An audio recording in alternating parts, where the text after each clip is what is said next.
ನಮ್ಮ ನ್ಯೂಸ್ಗೆ ಸ್ವಾಗತ. ನಾನು ಪುಷ್ಪ ಮಚ್ಚಿನ. ಇದೀಗ ಹೆಡ್ಲೈನ್ಸ್.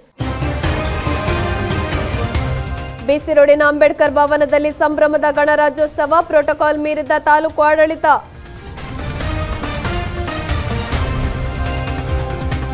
ಮಾರ್ಚ್ 24ರಂದು 16ನೇ ವರ್ಷದ ಉಚಿತ ಸಾಮೂಹಿಕ ವಿವಾಹ, Swastik friends club registered Punjalakatte ವತಿಯಿಂದ ಸಮಾರಂಭ. ಬೈಕ್ ಸ್ಕಿಡ್ ಆಗಿ ಸವಾರ ಗಂಭೀರ, ಕಲ್ಲಡ್ಕ ಸಮೀಪದ ಕುದ್ರಬೆಟ್ಟೆಂಬಲ್ಲಿ ಘಟನೆ.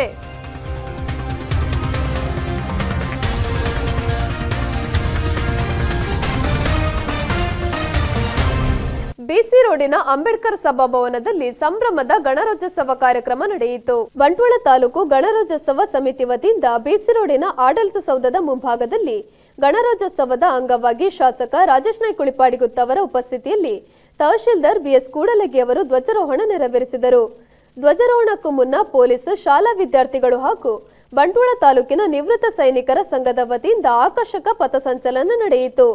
ರಾಷ್ಟ್ರೀಯ ಹಬ್ಬಗಳ ಆಚರಣಾ ಸಮಿತಿಯಿಂದ ನಡೆಯುವ ಪ್ರತಿ ಕಾರ್ಯಕ್ರಮಗಳಲ್ಲಿ ಶಾಸಕರು ಅಧ್ಯಕ್ಷರು ಎಂದು ಸಮಿತಿಯು ಆಮಂತ್ರಣ ಪತ್ರಿಕೆಯಲ್ಲಿ ಮುದ್ರಿಸಿರುತ್ತದೆ. ಜೊತೆಗೆ ಅದು ಪ್ರೋಟೋಕಾಲ್ ಕೂಡ ಆಗಿರುತ್ತದೆ. ಈ ಸಭಾ ಕಾರ್ಯಕ್ರಮದಲ್ಲಿ ಶಾಸಕರು ಭಾಗವಹಿಸಿ ಕಾರ್ಯಕ್ರಮದಲ್ಲಿ ಅಧ್ಯಕ್ಷತೆ ಭಾಷಣ ಮಾಡಿ ತೆರಳಿದ್ದರು. ಅಧ್ಯಕ್ಷರು ತೆರಳಿದ ಬಳಿಕ ಕಾರ್ಯಕ್ರಮ ನಿರ್ವಹಣೆ ಮಾಡುವವರು ಪ್ರೋಟೋಕಾಲ್ ಮೀರಿ ಮತ್ತೊಬ್ಬರನ್ನ ಕಾರ್ಯಕ್ರಮದ ಅಧ್ಯಕ್ಷರನ್ನಾಗಿ ಮಾಡುವುದು ಸಮಂಜಸವೇ? ಇದು ಪ್ರೋಟೋಕಾಲ್ ಮೀರಿದಂತೆ ಆಗುವುದಿಲ್ಲವೇ ಎಂದು ಸಾರ್ವಜನಿಕರು ಪ್ರಶ್ನಿಸುವಂತಾಗಿದೆ.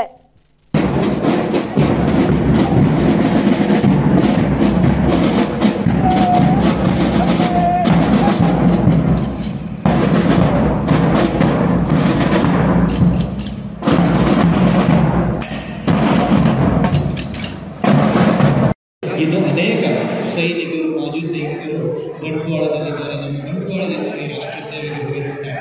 ಎಲ್ಲರನ್ನು ನಾವು ಮತ್ತೊಮ್ಮೆ ಗೌರವಿಸುತ್ತಾ, ಎಲ್ಲರಿಗೂ ನಾವು ಮತ್ತೊಮ್ಮೆ ಕೃತಜ್ಞತೆ ಸಲ್ಲಿಸುತ್ತಾ, ನಿಮ್ಮ ರಾಷ್ಟ್ರಾಭಿಮಾನವು ನಮ್ಮೆಲ್ಲರಿಗೂ ಪ್ರೇಕ್ಷೆ.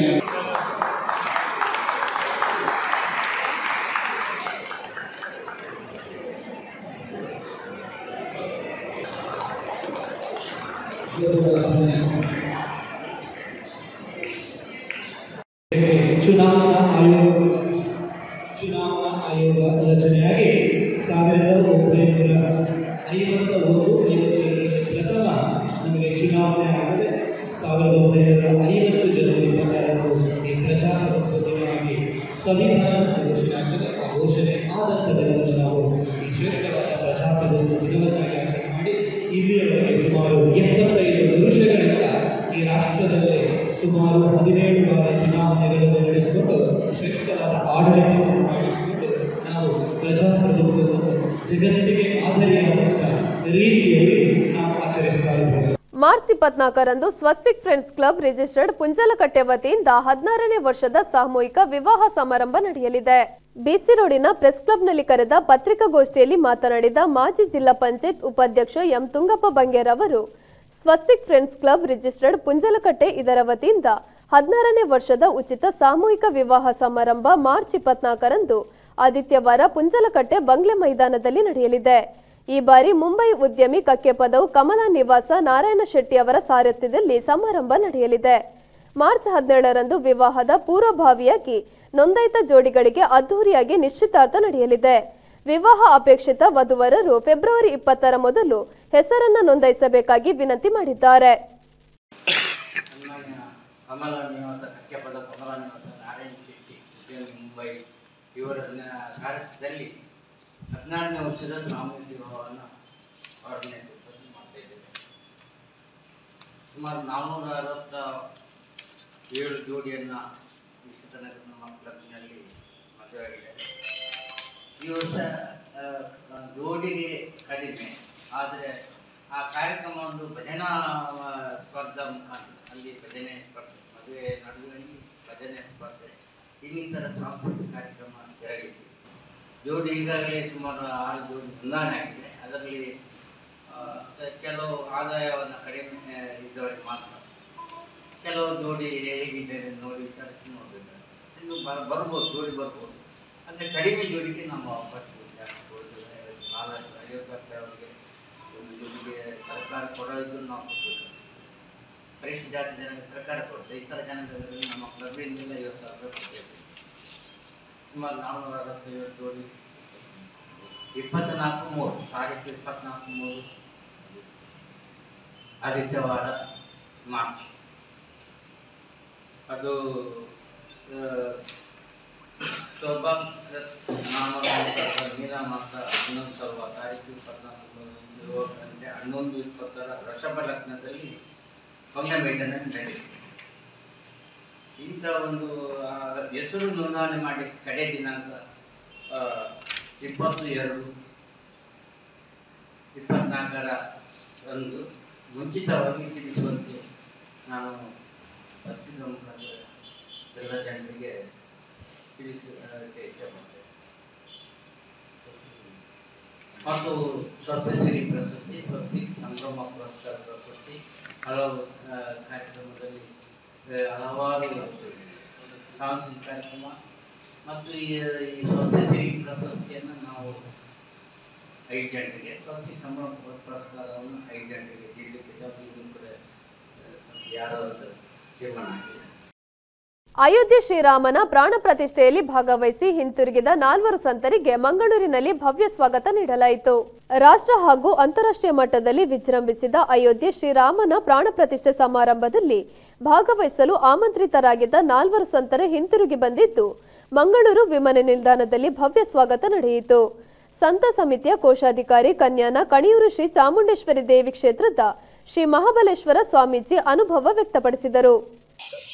ಕರ್ನಾಟಕ ಅಖಿಲ ಭಾರತ ಸಂತ ಸಮಿತಿ ಪರವಾಗಿ ಇಡೀ ಕರ್ನಾಟಕದವರಿಗೆ ಬೇಕಾಗಿ ನಾವು 500 ವರ್ಷದಿಂದ ಸ್ವಪ್ನದಲ್ಲಿದ್ದ ನಮ್ಮ ಕನಸಲ್ಲಿದ್ದ ವಿಷಯವನ್ನು ಇವತ್ತು ಯಾಥಾರ್ಥ್ಯವಾಗ್ತಾ ಇದೆ. ಅದಕ್ಕೆ ಅಯೋಧ್ಯೆಗೆ ಹೋಗಿ ಅಲ್ಲಿ ರಾಮ ವಿಗ್ರಹ ಪ್ರಾಣ ಪ್ರತಿಷ್ಠಾ ಸಂದರ್ಭದಲ್ಲಿ ಕರ್ನಾಟಕ ರಾಜ್ಯಕ್ಕೆ ಬೇಕಾಗಿ ಭಾಗವಹಿಸಿಕೊಂಡು ನಿಮಗೆಲ್ಲರಿಗೆ ಬೇಕಾಗಿ ಪ್ರಾರ್ಥನೆ ಮಾಡಿಕೊಂಡು ನಾವು ಇವತ್ತಿಲ್ಲಿ ಮುಟ್ಟಿದೆ. ನಿಮಗೆಲ್ಲರ ಸೌಭಾಗ್ಯ, ನಿಮಗೆಲ್ಲರ ಆಶೀರ್ವಾದ, ಅದೇ ರೀತಿ ನಿಮ್ಮೆಲ್ಲ ಪ್ರಾರ್ಥನೆಯಿಂದ ನಾನು ಅದೇ ರೀತಿ ಸಗಾಧ್ಯಕ್ಷ ಮಾದಾಸ ಶಿವಜ್ಞಾನಮಯಿ, ನಮ್ಮ ಕೋಶಾಧಿಕಾರಿ ಮಹಾಬಲೇಶ್ವರ ಸರಸ್ವತಿ ಸ್ವಾಮೀಜಿ, ನಮ್ಮ ಮುಖ್ಯ ಕಾರ್ಯದರ್ಶಿ ಸಾಯೀಶ್ವರ ಗುರುಜಿ ಇವರು ಅಲ್ಲಿ ಹೋಗಿ ಕರ್ನಾಟಕಕ್ಕೆ ಬೇಕಾಗಿ ಮಾಡಿ ಅಲ್ಲಿ ಕಾರ್ಯಕ್ರಮ ಒಳ್ಳೆಯದಾಗಿದೆ. ನಮ್ಮದು ಎಷ್ಟೋ ದಿನಗಳಿಂದ ನಾವು ಕಾಯ್ತಾ ಇದ್ದ ಆ ಶುಭ ಸಂದರ್ಭದಲ್ಲಿ ಕರ್ನಾಟಕಕ್ಕೆ ಬೇಕಾಗಿ ಸಾಕ್ಷಿ ಆಗಲಿಕ್ಕೆ ನಮಗೆ ಅದು ನಮ್ಮ ವಿಷಯ. ಇವತ್ತಿಂದ ನಮ್ಮ ಭಾರತಕ್ಕೆ ಒಂದು ಹೊಸ ಯುಗ ಪ್ರಾರಂಭ ಆಗುತ್ತದೆ. ನಮ್ಮ ಹಿಂದೂಗಳು ಇಷ್ಟುವರೆ ಅನುಭವಿಸಿದ ಎಲ್ಲ ತೊಂದರೆಗಳಿಗೆ ಒಂದು ಕೊನೆ ದಿನ ಆಗಿ ನಾವು ನಾಳೆಯಿಂದ ಧರ್ಮಾಧಿಷ್ಠಿತ ರಾಷ್ಟ್ರವಾಗಿ ನಮ್ಮ ಹಿಂದುತ್ವವನ್ನು, ನಮ್ಮ ಭಾರತವನ್ನು ಬೆಳೆಯುತ್ತದೆ. ಅದಕ್ಕೆ ನಮಗೆಲ್ಲರಿಗೂ ಒಟ್ಟಿಗೆ ಸೇರಿಕೊಂಡು ಪ್ರಯತ್ನ ಮಾಡೋ. ನಮಸ್ತೆ. ಶ್ರೀ ರಾಮಲಲ್ಲನ ಪ್ರಾಣ ಪ್ರತಿಷ್ಠೆ ನಾನು ಜನ್ಮ ತಾಳಿದಂಥ ಭೂಮಿಯಲ್ಲಿ ಆಗಿದೆ. ಇದು ಇವತ್ತು ಕೇವಲ ಭಾರತ ದೇಶಕ್ಕಾಗಿ ಅಲ್ಲ, ವಿಶ್ವಕ್ಕಾಗಿ ನಾವು ರಾಮನನ್ನು ಪ್ರತಿಷ್ಠಾಪನೆ ಮಾಡಿದ್ದೀವಿ. ನಿಜವಾಗಿಯೂ ಬ್ರಹ್ಮ ವಿಷ್ಣು ಮಹೇಶ್ವರ 3 ಶಕ್ತಿಗಳನ್ನು ತನ್ನಲ್ಲಿಟ್ಟುಕೊಂಡಂತಹ ಶ್ರೀ ರಾಮಲಲ್ಲನ ಪ್ರತಿಷ್ಠೆ ನಿಜವಾಗಿಯೂ ನಮಗೆಲ್ಲರಿಗೂ ಸಂತೋಷವನ್ನು ತಂದಿದೆ. ಅಷ್ಟೇ ಅಲ್ಲ, ಮುಂದಿನ ದಿನಗಳಲ್ಲಿ ಇಡೀ ಲೋಕಕ್ಕೆ ಬರುವಂಥ ಎಲ್ಲ ಕಂಟಕಗಳನ್ನು, ದುರಿತಗಳನ್ನು ದೂರ ಮಾಡುವಂಥ ಮಹಾನ್ ಶಕ್ತಿ ನಮ್ಮಲ್ಲಿ ಇದೆ ಎಂಬುದಾಗಿ ಸಂತೋಷ ವ್ಯಕ್ತಪಡಿಸಿದ್ದೇವೆ. ಎಲ್ಲರಿಗೂ 2ನೇ ತಾರೀಕಿನಂದು ಮಹತ್ತರವಾದಂಥ ಅತ್ಯಮೂಲ್ಯವಾದಂಥ ಸ್ವರ್ಣಾಕ್ಷರಗಳಲ್ಲಿ ಬರೆದಿರಬೇಕಾದಂಥ ಒಂದು ದಿನ. ಆ ದಿನದ ಮಹತ್ವವನ್ನು, ಅದರ ಹಿಂದೆ ನಡೆದಂಥ ಘಟನಾವಳಿಗಳನ್ನು, 500 ವರ್ಷಗಳಿಂದ ನಡೆದಂಥ ವಿಷಯಗಳನ್ನು ನಾವು ಹೇಳಬೇಕಾಗಿಲ್ಲ. ಮೊನ್ನೆ ರಾಜ್ಞರು, ಮೋದಿಜಿಯವರು, ಯೋಗಿಜಿಯವರು ಎಲ್ಲ ನಮಗೆ ಸಂದೇಶವನ್ನು ಸಾರಿದ್ದಾರೆ. ಆ ಪ್ರಕಾರ ಎಲ್ಲ ಅಲ್ಲಲ್ಲಿ ಸಭೆ ಸಮಾರಂಭಗಳಿಂದ ನಮಗೆ ತಿಳಿದ ನಾವು ಏನು ಹೇಳುವುದು, ನಾವೊಂದು ಅಳಿದ ಸೇವೆಯನ್ನು ಮಾಡಿದ್ದೇವೆ ಅಷ್ಟೇ. ನಮ್ಮ ದಕ್ಷಿಣ ಕನ್ನಡದಿಂದ ನಾನು ಮತ್ತು ನಮ್ಮ ಅಖಿಲ ಭಾರತೀಯ ಸಂತ ಸಮಿತಿಯ ಅಧ್ಯಕ್ಷರಾದಂಥ ಶ್ರೀಮ ವಿದ್ಯಾನಂದ ಸರಸ್ವತಿಯವರು ಹಾಗೂ ಸಹಾಧ್ಯಕ್ಷರಾದಂಥ ಶಿವಜ್ಞಾನ ಸರಸ್ವತಿಯವರು ಹಾಗೂ ಕಾರ್ಯದರ್ಶಿಗಳಾದಂಥ ಶ್ರೀ ಸಾಯೀಶ್ವರ ಸ್ವಾಮೀಜಿಯವರು ನಾವೊಂದು ಅಲ್ಲಿ ಹೋಗುವಂಥ ಯೋಗ ನಮಗೆ ಹೋಗಿದ್ದೇವೆ. ಎಲ್ಲ ರೀತಿಯ ಆ ಒಂದು ಗೌರವಾದರಗಳಿಂದ ನಮ್ಮನ್ನು ಅಲ್ಲಿ ನೋಡಿದ್ದಾರೆ. ನಮಗೆ ಬೇಕಾದಂಥ ವ್ಯವಸ್ಥೆಗಳನ್ನು ಮಾಡಿದ್ದಾರೆ. ಅದು ಮಾತ್ರವಲ್ಲ, ದೇವರ ದರ್ಶನವೂ ಕೂಡ ಮಾಡಿದ್ದೇವೆ. ವಿಶೇಷವಾಗಿ ಏನಂತ ಹೇಳಿದರೆ ಮೋದಿಜಿಯವರನ್ನು ನಮಗೆ ಭೇಟಿಯಾಗಲಿಕ್ಕೆ ಸಾಧ್ಯ ಇಲ್ಲ ಅಂತ ನಾವು ಕನಸು ಕಾಣಬೇಕಂತೆ. ಆದರೆ ಮೋದಿಜಿಯವರು ಅಲ್ಲಿಯ ಮುಖ್ಯಮಂತ್ರಿಯವರನ್ನು ನಾವು ಇದ್ದು ನಾವು ಸಂತೋಷದಲ್ಲಿ ಕೈ ಹಿಡಿದು ನಾವು ಒಂದು ಭಾವಚಿತ್ರ ಯೋಗ ನಮಗೆ ಸಿಕ್ಕಿದೆ. ಶ್ರೀರಾಮದೇವರ ಪೂರ್ಣ ಒಂದು ಅನುಗ್ರಹ ನಮಗೆ ಪ್ರಾಪ್ತಿಯಾಗಿದೆ. ಅವರ ದರ್ಶನವಾಗಿದೆ. ಇದಕ್ಕೆಲ್ಲ ಕಾರಣ ನಿಮ್ಮ ಪ್ರೀತಿ, ವಿಶ್ವಾಸ ಹಾಗೂ ಆ ದೇವರ ದಯ, ನಾವು ನಡೆದುಕೊಂಡು ಬಂದಂಥ ಧರ್ಮದ ಪಥ ನಮಗೆ ಅನುಗ್ರಹ ಮಾಡಿದೆ. ಮುಂದಿನ ಮಕ್ಕಳಿಗೆ ಈ ದೇಶದಲ್ಲಿ ರಾಮರಾಜ್ಯವಾಗಬೇಕೆಂಬಂಥ ಉದ್ದೇಶದಿಂದ ನಾವೆಲ್ಲ ಅಲ್ಲಿ ಜೈ ಶ್ರೀರಾಮ್ ಅಂತೇಳಿ ಘೋಷಣೆ ನೀಡಿದ್ದೇವೆ. ರಾಷ್ಟ್ರೀಯ ಮತದಾರರ ದಿನಾಚರಣೆ ಜನವರಿ 25 ಕಾರ್ಯಕ್ರಮ ತಾಲೂಕು ಪಂಚಾಯತ್ ಸಭಾಂಗಣದಲ್ಲಿ ನಡೆಯಿತು. ಚುನಾವಣಾ ಆಯೋಗದ ನಿರ್ದೇಶನದಂತೆ ತಾಲೂಕು ಆಡಳಿತ ಮತ್ತು ತಾಲೂಕು ಪಂಚಾಯತ್ ವತಿಯಿಂದ ರಾಷ್ಟ್ರೀಯ ಮತದಾರರ ದಿನಾಚರಣೆ ಜನವರಿ 25 ಕಾರ್ಯಕ್ರಮ ತಾಲೂಕು ಪಂಚಾಯತ್ ಸಭಾಂಗಣದಲ್ಲಿ ನಡೆಯಿತು. ಕಾರ್ಯಕ್ರಮವನ್ನು ಉದ್ಘಾಟಿಸಿದ ಪ್ರೊಬೇಷನರಿ ಐಎಎಸ್ ಅಧಿಕಾರಿ ಪ್ರಭಾರ ತಾಲೂಕು ಪಂಚಾಯತ್ ಇಒ ಮುಕುಲ್ ಜೈನ್ ಅವರು ಮಾತನಾಡಿದರು. ಈ ಸಂದರ್ಭದಲ್ಲಿ ರಾಷ್ಟ್ರೀಯ ಮತದಾನ ದಿನಾಚರಣೆ ಅಂಗವಾಗಿ ವಿದ್ಯಾರ್ಥಿಗಳಿಗೆ ಏರ್ಪಡಿಸಿದ್ದ ಸ್ಪರ್ಧೆಯಲ್ಲಿ ಭಾಗವಹಿಸಿ ವಿಜೇತರಾದವರಿಗೆ ಬಹುಮಾನವನ್ನು ವಿತರಿಸಲಾಯಿತು.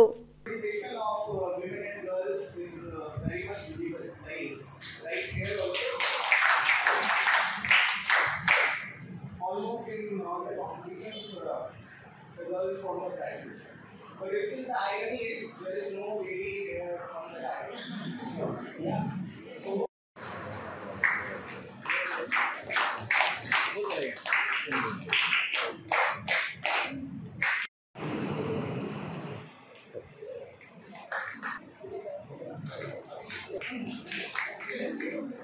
ದೇಶದಾದ್ಯಂತ ಆರಂಭ ಮಾಡಿದ್ದೇವೆ. ಈ ದೇಶದಲ್ಲಿ ಮೊದಲು ಇರಲಿಲ್ಲ, ನಮಗೆಲ್ಲ ಗೊತ್ತು. ಗಣರಾಜ್ಯೋತ್ಸವ ಜನವರಿ 24 ಬರುವಾಗ ನಾವು ಗಣರಾಜ್ಯೋತ್ಸವದ ಸಂಭ್ರಮ ಮತ್ತು ಸಡಗರದಲ್ಲಿ ಎಲ್ಲರೂ ಕೂಡ ದೇಶದಾದ್ಯಂತ ಮಾಡುತ್ತಾ ಇದ್ದೇವೆ. ಆದರೆ 2011ರಿಂದ ಗಣರಾಜ್ಯೋತ್ಸವಕ್ಕೆ ಪೂರ್ವಭಾವಿಯಾಗಿ ಅದರ ಮುನ್ನಾ ದಿನವೂ ಕೂಡ ಒಂದು ರಾಷ್ಟ್ರ ಮಟ್ಟದ ಕಾರ್ಯಕ್ರಮ ಎಲ್ಲ ಕಡೆ ಆಗ್ತಾ ಇದೆ. ಕೇಂದ್ರ ಸರ್ಕಾರ, ರಾಜ್ಯ ಸರ್ಕಾರ, ಚುನಾವಣೆ ಆಯೋಗ. ಬಂಟ್ವಾಳ ತಾಲೂಕು ಮಟ್ಟದ ಅಧಿಕಾರಿಗಳ ಪ್ರಗತಿ ಪರಿಶೀಲನೆ ಸಭೆ ತಾಲೂಕು ಪಂಚಾಯತ್ ಸಭಾಂಗಣದಲ್ಲಿ ನಡೆಯಿತು. ತಾಲೂಕು ಪಂಚಾಯತ್ನ ಆಡಳಿತಾಧಿಕಾರಿ HR ನಾಯಕ್ ಅವರ ಅಧ್ಯಕ್ಷತೆಯಲ್ಲಿ ಸಭೆ ನಡೆಯಿತು. ಇಲಾಖೆ ಅಧಿಕಾರಿಗಳಲ್ಲಿ ಯೋಜನೆಗಳ ಪ್ರಗತಿಯ ಬಗ್ಗೆ ಮಾಹಿತಿ ಪಡೆದುಕೊಂಡು ಕೆಲವೊಂದು ಸಣ್ಣ ಪುಟ್ಟ ಸಮಸ್ಯೆಗಳಿಗೆ ಪರಿಹಾರವನ್ನ ಕಂಡುಕೊಳ್ಳುವ ಬಗ್ಗೆ ತಿಳಿಸಿದರು.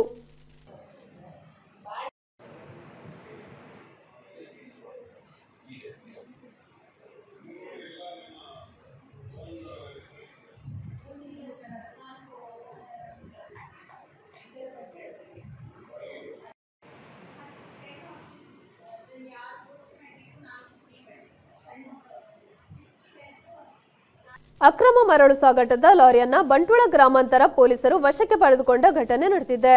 ಗ್ರಾಮಾಂತರ SI ಹರೀಶ್ ಅವರು ಮುಂಜಾನೆ ವೇಳೆ ಗಸ್ತು ತಿರುಗುತ್ತಿದ್ದ ಸಂದರ್ಭದಲ್ಲಿ ತುಂಬೆ ಕಾಲೇಜು ಬಳಿ ಸಂಶಯದ ಮೇಲೆ ಲಾರಿಯನ್ನು ನಿಲ್ಲಿಸಿದಾಗ ಅದರಲ್ಲಿ ಅಕ್ರಮವಾಗಿ ಮರಳು ತುಂಬಿ ಮಾರಾಟ ಮಾಡುವ ವಿಚಾರ ತಿಳಿದು ಬಂದಿದೆ. ಲಾರಿ ಮಾಲಕ ಸಂತೋಷ್ ಕೋಟ್ಯನ್ ಹಾಗೂ ಚಾಲಕ ಪ್ರಕಾಶ್ ಅವರು ಅಕ್ರಮ ಮರಳು ಸಾಗಾಟ ಮಾಡುವ ಆರೋಪಿಗಳಾಗಿದ್ದು ಇವರ ಮೇಲೆ ಪ್ರಕರಣ ದಾಖಲಿಸಲಾಗಿದೆ. ಸುಮಾರು 4 ಲಕ್ಷ ಮೌಲ್ಯದ ಲಾರಿ ಹಾಗೂ 7,000 ರೂಪಾಯಿ ಮೌಲ್ಯದ ಮರಳನ್ನು ವಶಕ್ಕೆ ಪಡೆದುಕೊಂಡಿದ್ದಾರೆ.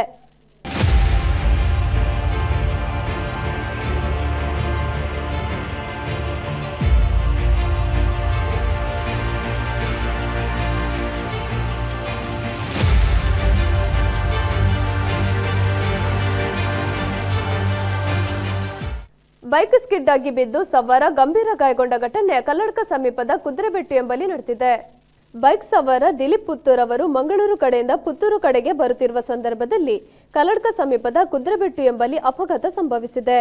ಕುದುರೆಬೆಟ್ಟು ಎಂಬಲ್ಲಿ ರಸ್ತೆಯ ಡಿವೈಡರ್ ಪ್ರವೇಶ ಮಾಡುವ ಜಾಗದಲ್ಲಿ ಸೂಚನಾ ಫಲಕಗಳಿಲ್ಲ ಮತ್ತು ಕಾಂಕ್ರೀಟ್ ಕಾಮಗಾರಿ ಮುಗಿದ ಭಾಗದ ರಸ್ತೆ ಮೇಲೆ ಮರಳು ತುಂಬಿಕೊಂಡಿರುವುದೇ ಅಪಘಾತಕ್ಕೆ ಕಾರಣವಾಗಿರಬಹುದೆಂದು ಸ್ಥಳೀಯರು ತಿಳಿಸಿದ್ದಾರೆ. ಘಟನಾ ಸ್ಥಳಕ್ಕೆ ಮೆಲ್ಕರ್ ಟ್ರಾಫಿಕ್ ಪೊಲೀಸರು ಭೇಟಿ ನೀಡಿದ್ದಾರೆ.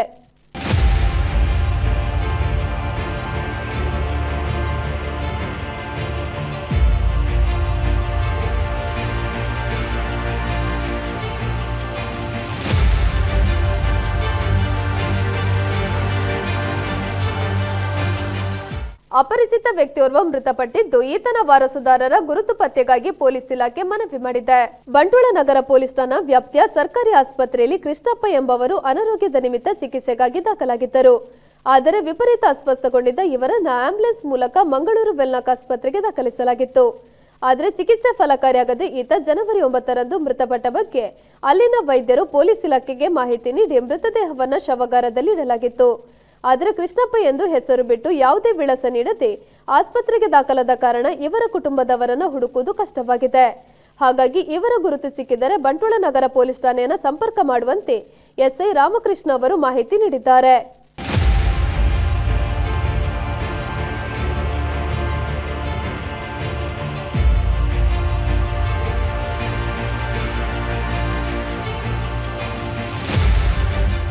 ಇದಿಷ್ಟು ಈ ದಿನದ ಸುದ್ದಿ. ನಿರಂತರ ಸುದ್ದಿ ಹಾಗೂ ಮನೋರಂಜನೆಗಾಗಿ ನೋಡ್ತಾ ಇರಿ ನಮ್ಮ ನ್ಯೂಸ್.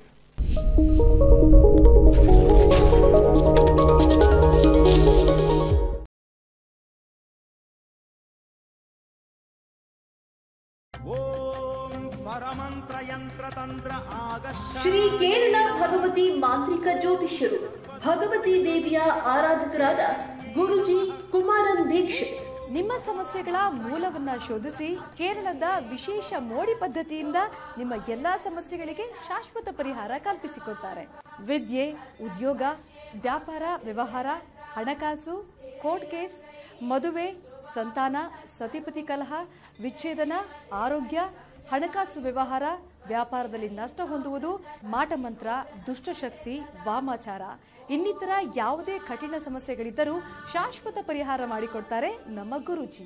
ನಾವೆಲ್ಲರೂ ಇವತ್ತು ನಮ್ಮ ಮನೆಯಲ್ಲಿ ಇಷ್ಟೊಂದು ಖುಷಿಯಾಗಿದ್ದೀವಿ ಅಂದರೆ ಅದಕ್ಕೆ ಗುರೂಜಿಯವರೇ ಕಾರಣ. ಯಾಕಂದರೆ ನಾವು ಫೈನಾನ್ಸಿಯಲಿ ತುಂಬ ಸಫರ್ ಮಾಡ್ತಾ ಇದ್ವಿ. ನಾವು ಎಷ್ಟೇ ದುಡಿದ್ರೂ ಬರೀ ಅವ್ರಿವ್ರು ಕೊಡೋದೇ ಆಗ್ತಿತ್ತೆ ಹೊರತು ನಮಗೆ ಉಳಿಸಿದ್ದು ಗಳಿಸಿದ್ದು ಏನೂ ಇರ್ತಾ ಇರಲಿಲ್ಲ. ನಮ್ಮ ಲೈಫ್ ಇಷ್ಟೇ ಅಂತ ಮನೆಯವರೆಲ್ಲ ಎಷ್ಟು ಹೋಗಿದ್ವಿ ಅಂದರೆ ನಾವು ಕೊನೆ ಸ್ಟೇಜ್ಗೆ ಹೋಗಿದ್ವಿ.